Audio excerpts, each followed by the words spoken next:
Hey guys, LB here. I'm kind of preparing things for my big Left 4 Dead 2 review video. And in the meanwhile, I'm capturing some footage, trying to play things out, and I've discovered this Guardin Gnome achievement. And I thought I'd show you guys how to get through that. So basically, we're going to be starting out here in the carnival. And this is on a playthrough on easy. Yeah, mostly I'm trying to get some footage, but we came across this game, this shooting gallery game at the carnival, and if you can get up to 750 points, you'll unlock a gnome. And the way we went about this is, we're on easy, we have Coach over there, he's a decoy getting attacked by zombies, just trying to keep them off our backs while me and two other guys kind of work on this game. You want to shoot the kind of evil looking creatures, you don't want to shoot the peanut mailman cop thing, whatever it is. You don't want to shoot that. So we're shooting them up, and you'll see that the general strategy is to aim in the center and then just shoot some burst rounds with something like an AK-47. That should be enough. It's not very tough, and if you screw up, you can push the button again and restart it. So you don't actually have to go back or anything. This box will light up over here, and you pull it out and you've got a gnome.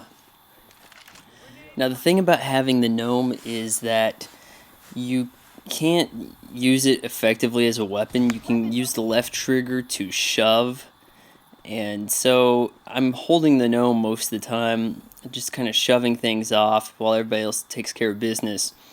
I suppose you could do this on a harder difficulty if you don't want to have to play through on easy, but you may have a hard time playing that game without the zombies killing you. And if you carry the gnome with you, you can drop them and pick them back up. There's not a lot of problems with that.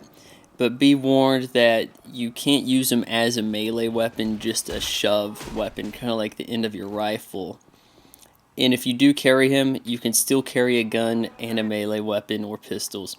I get to the end of that stage, and I thought, hey, maybe I'll get the achievement, but that's not the case.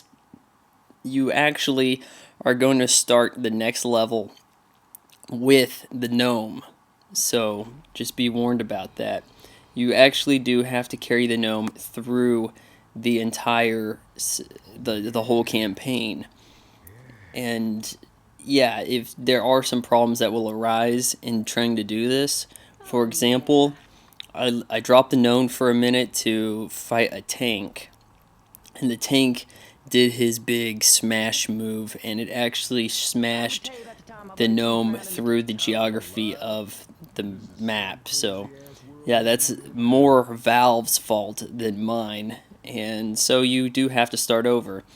Also, if you get to the big crescendo event and you don't have the gnome aboard the chopper, because he's got to get to the chopper, you don't have the gnome on the chopper, you have a real problem, because you have to start the whole thing over. You have to start the whole campaign. And that doesn't mean that all the people have to get out. It just means that the guy with the gnome has to get on the chopper and has to get to safety. And if you do so, even the dead guy will get the achievement. So you don't have to be the guy who carried the gnome out. Just one of you does it. It's good that it benefits teamwork instead of just selfishness, one guy getting the achievement. It's nice that they made it about teamwork. So here I am holding the gnome, I'm on the stage, and I don't have everything figured out for the best possible tactile way to go about this, but we spent most of our time on the stage, and the reason why is we got the chopper over there in the corner, and it's going to be to the left of the stage. It's not always there. Sometimes it's to the right, maybe there's another spot for it too, but you will find that in this game, the escape vehicle is not going to be in the same place at all times. So that is nice that they changed that up. And I'm going to be looking at some more aspects for my big review video, which you should be able to expect in maybe about a week. I'm trying to make it relevant to you guys, decide whether or not you want to buy the game, but I also want to kind of get it out there quickly too. So we fled and taken off. You'll find that everybody does get the achievement, so you don't have to worry about that. But there's also another thing called an award.